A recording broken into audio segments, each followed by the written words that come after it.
গত কয়েক জুমায় টানা আলোচনা চলতেছে অন্তর পরিষ্কারের বিষয়, ঠিক কিনা? গত জুমায় আলোচনা করেছিলাম দেহ অসুস্থ হলে কয়টা ক্ষতি আর অন্তর অসুস্থ হইলে কয়টা ক্ষতি। মনে আছে? আলোচনা মনে আছে? দেহ অসুস্থ হইলে কয়টা ক্ষতি? 3টা ক্ষতি। আর অন্তর অপরিষ্কার হলে, আত্মা অপরিষ্কার হলো 3টা ক্ষতি, ঠিক কিনা? মনে নাই? আত্মা অপরিষ্কার হলে কয়টা ক্ষতি? 3টা ক্ষতি আলোচনা করছি।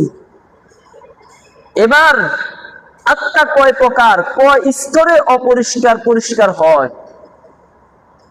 আল্লাহ তাআলা কোরআনে কারিমে বলেন নফস 3 প্রকার। নফস কয় প্রকার? কথা বলে না। নফস কয় প্রকার?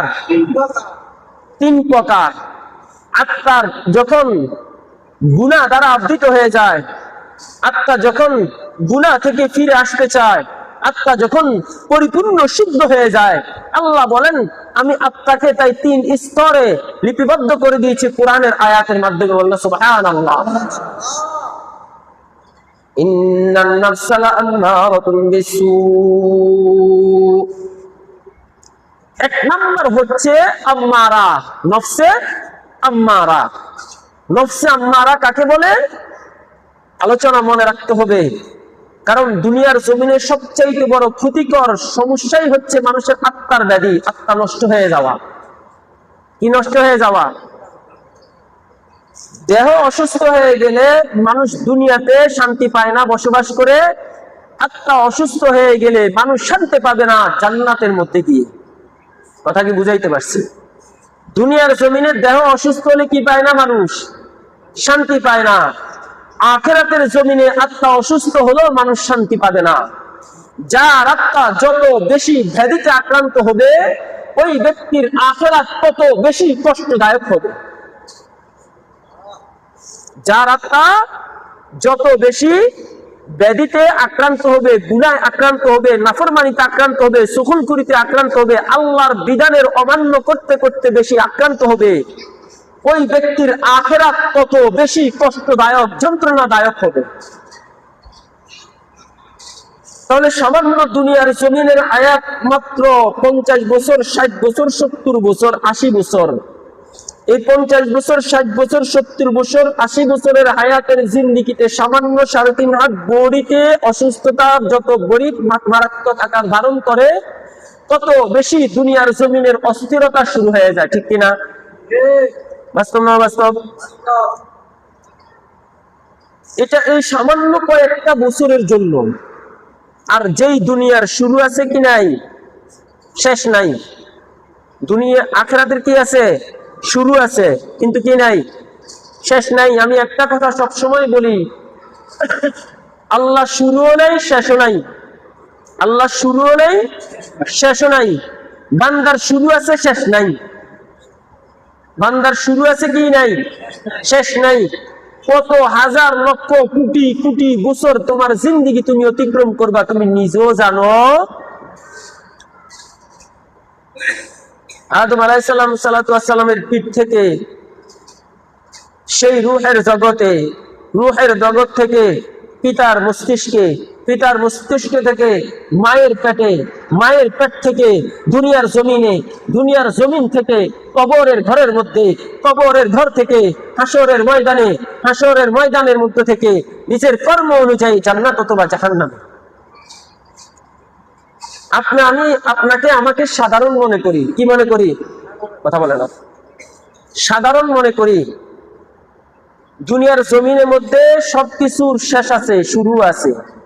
যত পোকামাকড়, যত মাখলুকাত আছে, কিন্তু আল্লাহ বলে বান্দা তোকে আমি একবার সৃষ্টি করছি, একবার দুনিয়ার জমিনে তোকে আমি পাঠাইছি, মনে রাখিও আর তোর শেষ নাই। তোর জগতের পর জগৎ অতিক্রম করতে হবে।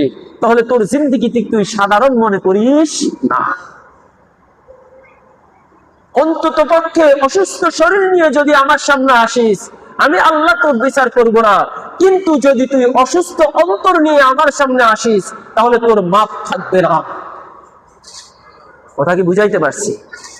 একজন মানুষের পাও নাই, একজন মানুষের হাত নাই, একজন মানুষের একটা চোখ নাই, অথবা সেই ক্যান্সার রোগে আক্রান্ত, বড় টিউমার রোগে আক্রান্ত, পচন রোগে আক্রান্ত, যুদ্ধের ময়দানে তার শরীরকে ক্ষত বিক্ষত করিয়া ফেলছে আল্লাহর দিনকে বাস্তবায়ন করার জন্য।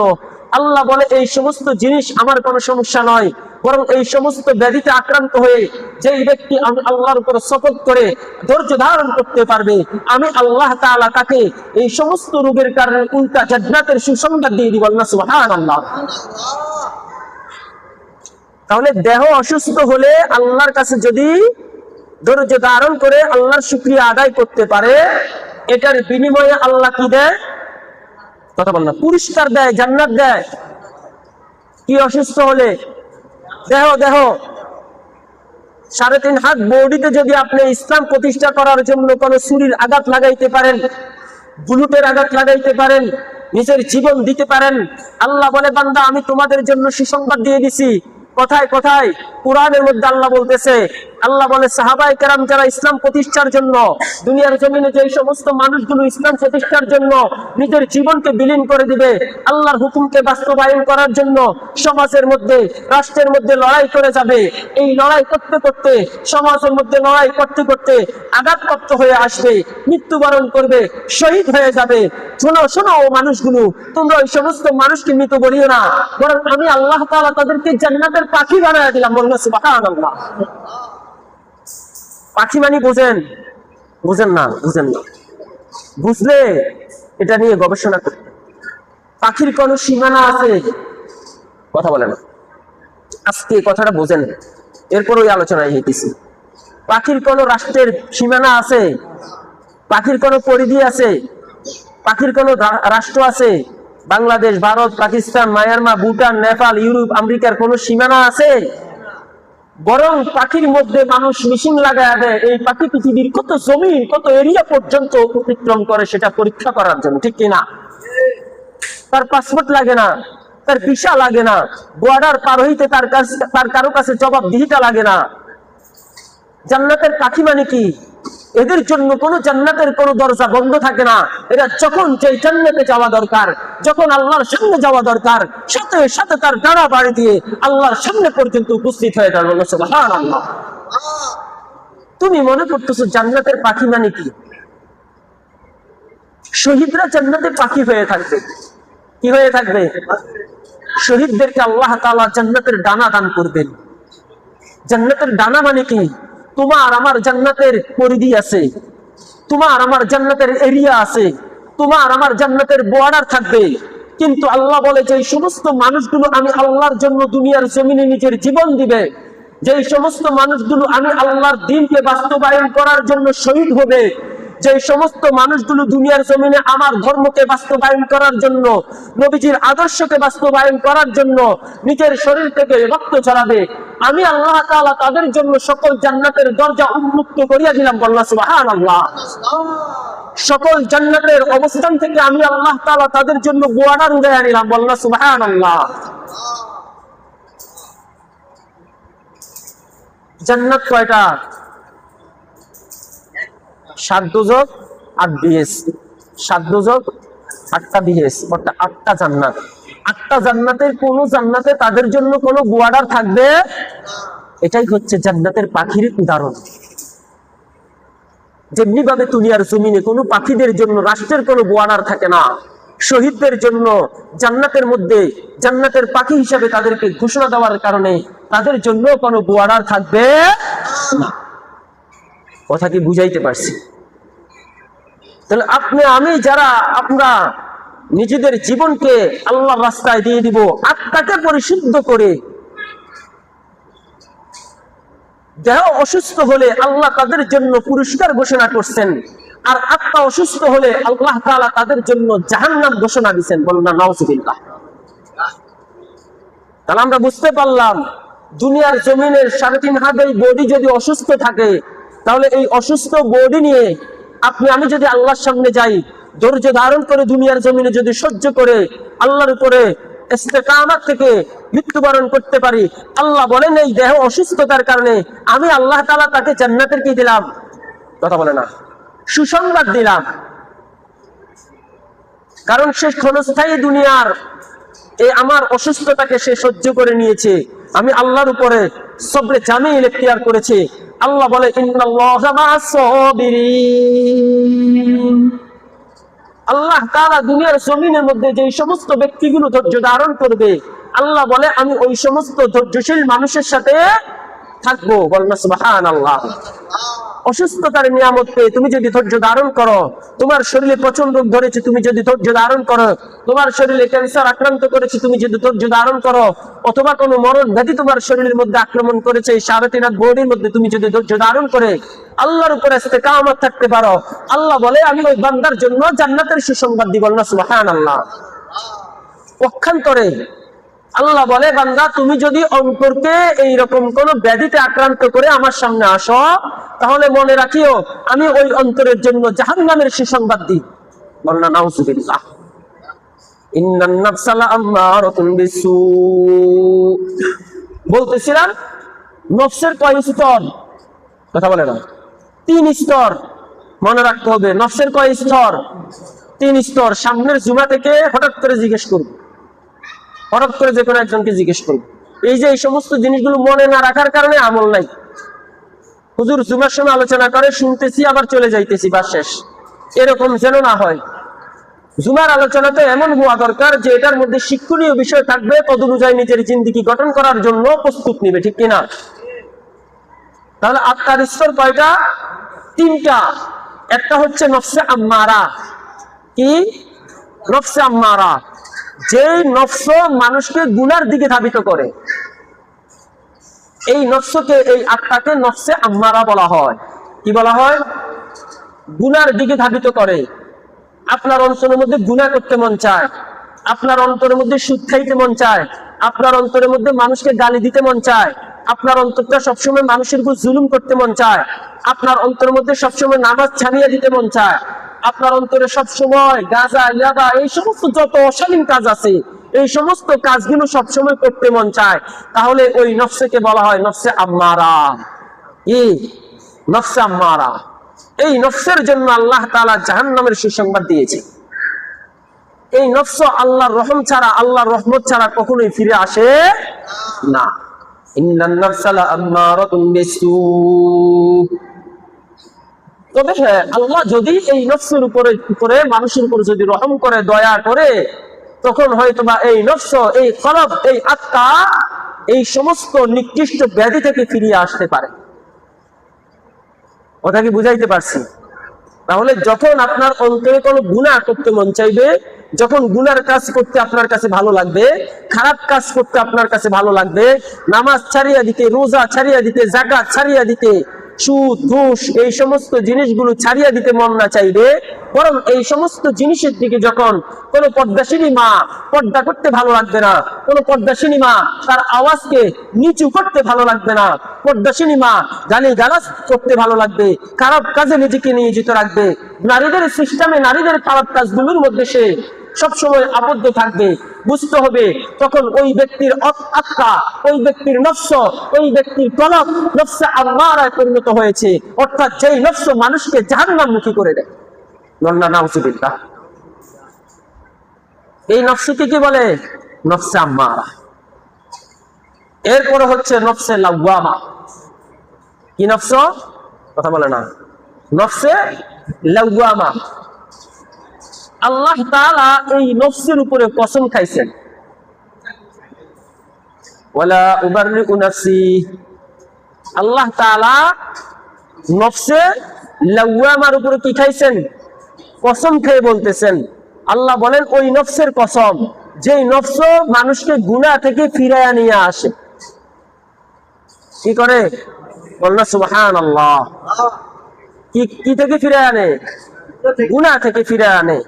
এটাকে বলা হয় নফসে লাওয়ামা। কি নফস? নফসে লাওয়ামা।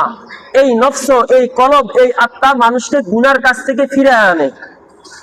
আমার নামাজ পড়তে মন চাইতেছে না, মসজিদে আজান দিছে, আমার নফস আমাকে বলতেছে না রে চল, আল্লাহর ঘরে আজান দিছে, এক ওয়াক্ত নামাজ, এক রাকাত নামাজ বিনা ওযরে ছাড়িয়া দিলে 288 লক্ষ বছর নয়, মতান্তরে কম বেশি আছে, মতান্তরে কম বেশি আছে, জাহান্নামের আগুনে পুড়তে হবে, না নামাজটা ছাড়িস না, মসজিদে চল। অন্তরে কি কয়, চল, সময় আছে, দোকানে বসে আড্ডা কি করবি, রাস্তায় দাঁড়ায় রয়েছে, সেখানে আজান দিচ্ছে, চল নামাজটা পড়ে আসি। আরে বেশি পড়ার দরকার নাই, দরকার জোহরের নামাজ তো 12 রাকাত না, যে কোনো 4 রাকাত কোনরকম হুজুরের পিছিয়ে পড়ে চলে আসিস। নফসে কি করে, ভিতরে এরকম আওয়াজ দেয়, দেয় কি দেয় না, কথা বলে না। হুজুর আমগো তো এই নফসে নাই, আমগো তো নফসে লাগুয়ার বাই নাই। আমাদের মনেই হয় না মসজিদে আজান দিছি, আমাদের মনেই হয় না খারাপ কাজ ছাড়িয়ে দিতে হবে, আমাদের মনেই হয় না ভালো কাজগুলোকে ধরতে হবে, ঠিক কিনা? আমাদের মনে এরকম আওয়াজ দেয় না তো, কারণ এরকম নফসেই নাই। আমি গুনার কাজ করতেছি, আমি গুনাহ করার জন্য আমার মন ধাবিত হইতেছে, এমন অবস্থা আমার নফস বলতেছে না না না, এই গুনাহ করিস না, এই পাপ কাজ করিস না, এই পাপের দিকে ধাবিত হইস না। কিভাবে তুই মানুষের উপরে জুলুম করবি, কিভাবে তুই তোর উপরে জুলুম করবি? আল্লাহুম্মা ইন্নী যালামতু নাফসি, মানুষ তুই কিভাবে নিজের উপরে জুলুম করবি? জুলুম করিস না তুই তোর উপরে। ও যুবক, তুমি আধার রাতে অশ্লীলতা খারাপ ভিডিও দেখে তুমি তোমার অন্তর, তুমি তোমার কলব, তুমি তোমার দেহ নষ্ট করিয়া দিও না। তোমাকে বাধা দিতেছে কিসে? অন্তরে বাধা দেয়। কিসে বাধা দেয়? অন্তরে বাধা দেয়। আল্লাহ বলে আমি এমন নফসের, এমন কলবের, এমন আত্মার কসম করিয়া বলতেছি, এই আত্মা আস্তে আস্তে মানুষকে আল্লাহর দিকে ধাবিত করে। বলনা সুবহানাল্লাহ। এই আত্মাকে কি বলে?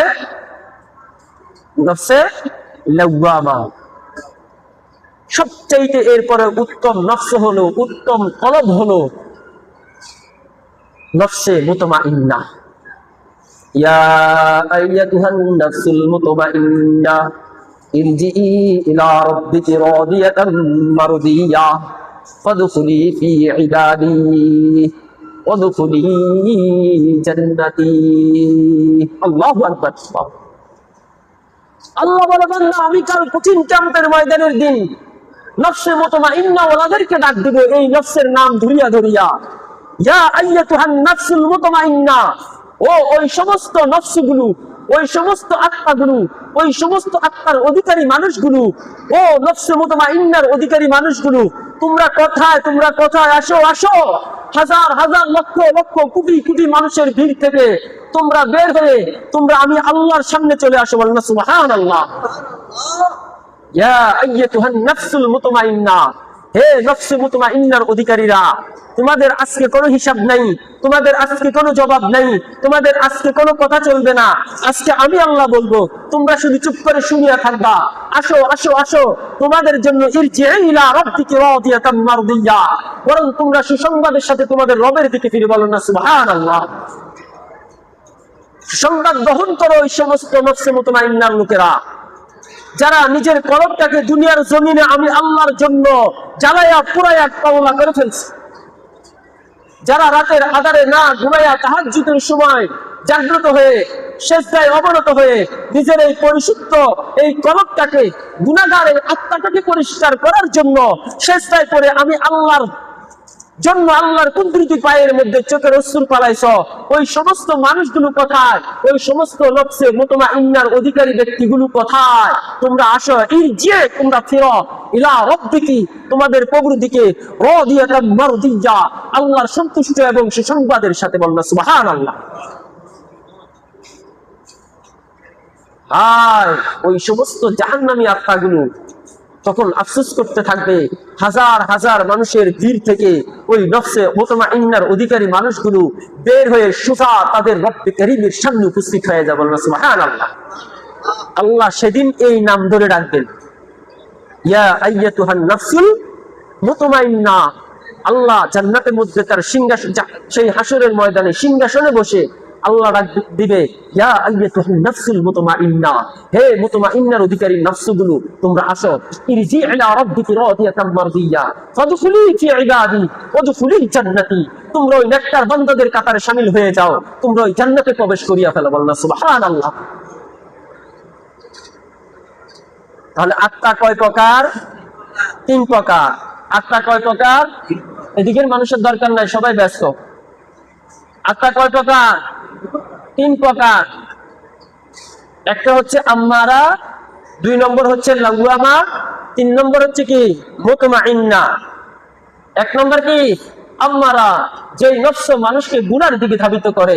দুই নম্বর হচ্ছে লাওয়ামা, যে নফস মানুষকে গুনার থেকে বাঁচাইয়া আল্লাহমুখী করে। তিন নম্বর হচ্ছে নফসে মুতমাইন্না, যে নফস মানুষকে সোজা জান্নাতে প্রবেশ করিয়া দেয়। আল্লাহ সুবহানাল্লাহ। আরে আল্লাহ তো কুকুর বিড়ালও জান দিছে, আল্লাহ তো একটা পিপিলিকাকেও জান দিয়েছেন, আল্লাহ তো কত হাইওয়ান জানোয়ারকেও জান দিছেন, আল্লাহ তো হিন্দু বৌদ্ধ খ্রিস্টানদেরকেও এরকম তোমার মতন একটা আত্মা দিছে।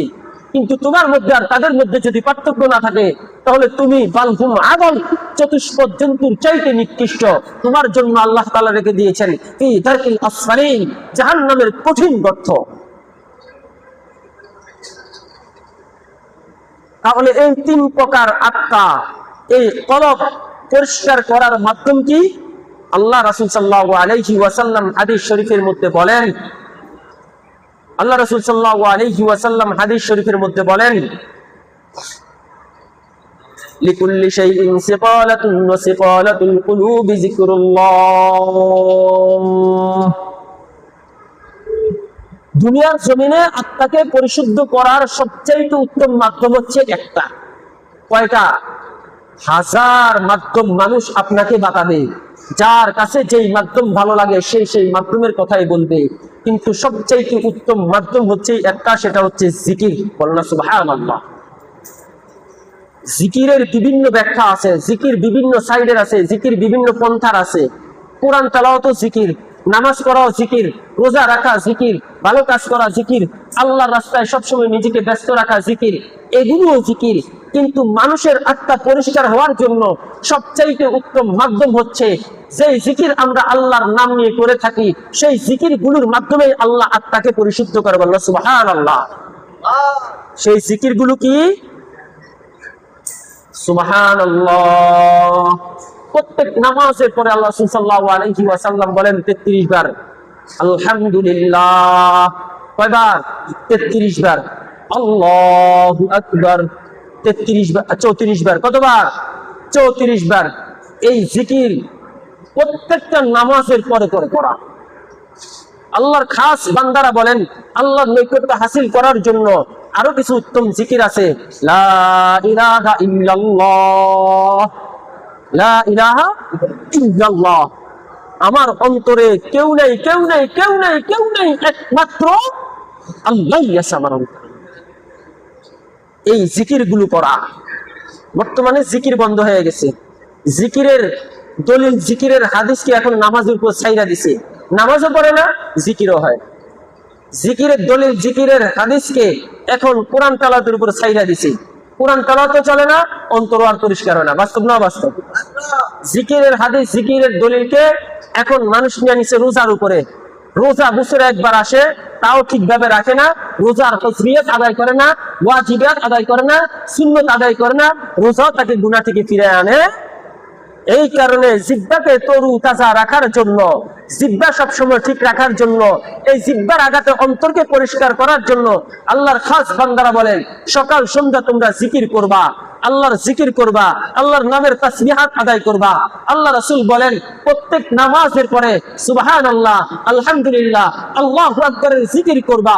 যত বেশি এই শব্দগুলোর জিকির তোমার জিহ্বার মধ্যে জারি থাকবে, তত বেশি তোমার অন্তর পরিষ্কার হবে। যত বেশি তোমার অন্তর পরিষ্কার হবে, তত বেশি তোমার অন্তর গুনাহ থেকে বাঁচিয়া নফসে মুতমাইন্নার দিকে ধাবিত হবে। যত বেশি তোমার অন্তর নফসে মুতমাইন্নার দিকে ধাবিত হবে, তত বেশি তোমার জন্য জান্নাতের সুসংবাদ দেওয়া হয়েছে। সুবহানাল্লাহ। আল্লাহ তাআলা আমাদের সবাইকে বুঝার তৌফিক দান করুন। আমিন।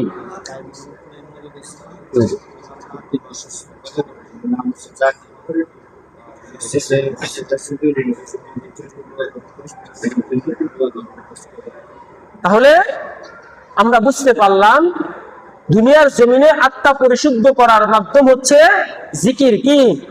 লিকুল্লি শাইইন সিকালাতুন ওয়া সিকালাতুল কুলুবি যিকরুল্লাহ। প্রত্যেক জিনিস পরিষ্কার করার জন্য যন্ত্র আছে, আর অন্তরকে পরিষ্কার করার মতো জিকির হচ্ছে যিকরুল্লাহ, মানে আল্লাহর জিকির। কার জিকির? আল্লাহর জিকির, আল্লাহর নামের জিকির, ইসমে আযমের জিকির, ইসমে জাতের জিকির, অর্থাৎ আল্লাহ আল্লাহ আল্লাহ আল্লাহ এই শব্দের জিকির। কথা কি বুঝাইতে পারছি? আবার বলতে হবে। তাহলে নফস কত প্রকার? 3 প্রকার। আর এই আত্মা নফস পরিষ্কার করার মাধ্যম কি? জিকির। কি মনে থাকবে তো ইনশাআল্লাহ? আত্মার আলোচনা আজকে এখানেই শেষ।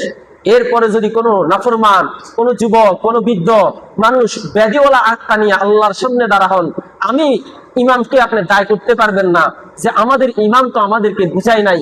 শরীর অসুস্থ হইলে আপনার পক্ষ থেকে পুরস্কার আছে, কিন্তু আত্মা অসুস্থ হইলে যে আপনার পক্ষ থেকে জাহান্নাম আছে, এটা তো বুঝি নাই। এটা কি মুসল্লি? দুনিয়া সহজ মনে করিও না। আমি যে বার্তা তোমার কাছে পৌঁছায় দিছি, এরপর থেকে এই বার্তার উপরে তুমি যদি আমল না করো, এই বার্তার উপরে তোমাকে আল্লাহ শাস্তি দিবে, এই বার্তার উপরে তোমার জাহান্নাম নিশ্চিত নিশ্চিত নিশ্চিত। কারণ আমাদের দায়িত্ব বাল্লিগু আননি আল্লাহ আয়া। খুব সহজ মনে করিও না। আমি আজকে যে কথা বলছি, এই 3 জুমায় আত্মার আলোচনা করেছি। এই 3 জুমার আত্মার আলোচনায় যদি তুমি তোমার আত্মা পরিশুদ্ধ না করো, কেন করলে না, এটার কারণে তুমি আল্লাহর কাছে জবাব দিতে হবে, এবং না করার কারণে তুমি জাহান্নামে গিয়ে শাস্তিপ্রাপ্ত হতে হবে। যত জানবা তত সমস্যা। এই কারণে অনেক আল্লাহর ওলিরা বলে কম জানো বেশি আমল করো, কম জানো বেশি আমল করো। এখন আমাদের দায়িত্ব পৌঁছায় দিলাম। আল্লাহ আমাদের সবাইকে বুঝার তৌফিক দান করুন, আমিন। যারা 4 রাকাত কাবলা জুমা পড়েন না